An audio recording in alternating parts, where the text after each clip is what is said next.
สูปันก็มันเก่งอะไรฮะว่าเมื่อนาสูเดียงไปพาเฮาไหนย้อนเปิดที่ในสัตว์ป่าเฮาในทางมีสวมไรย้อนเปิดสูเป็นคนลงใหญ่ตอนเฮาเที่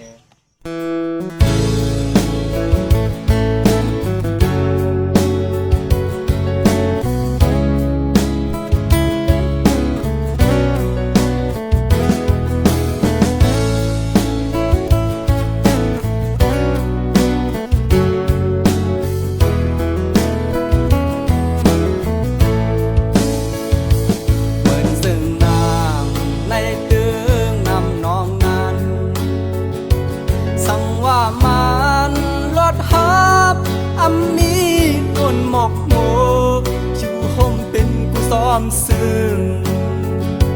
ตาปุ่นตึงในน้ำนองเดโดยมีตางห่างเลสังว่าอัมมีต้นหมอกโมซึ่งนางกลางหาวต้องผ้านั้นสังว่ามันรถฮับอัมมีลุกเลื่อนลาวชูห่มเป็นกูแรงทอตาบุญเนื้อต้องผ้าศอกคือได้โดยมีดังห่างลีดสังว่าอัมมีลุกเลื่อนลาวเหมือนเติงนั่งนั้นเยายิงน้องเอ๋ยนายโซตัดปานอนสายโกตาอยู่ว่าเขาตั้งงานสังว่ามีน้องอัมปาน้องสื่อคือเด็กกุ่มเต็มโดนมีดังเสมอสังว่าอัมปายิงน้องนายซึ่งนางในโซสับปานปีสังว่ามันรถฮักอัมมียิงน้องสาวอยู่ห่มเป็นกูซ้อมสื่อตาปุ่นสายเข้าตั้งนาคือได้มี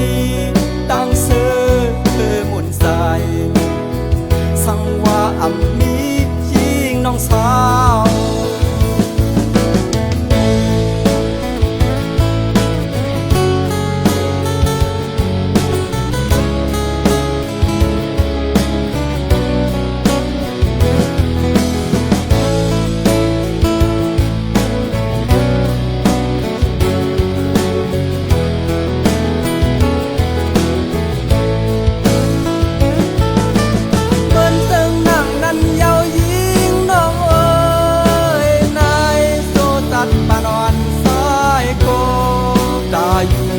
เขาตั้งงานสังว่า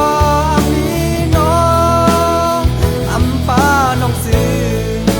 คือเด็กกุ่มเต็มโดนมีดังเสมอสังว่าอัมปายิงน้องนาย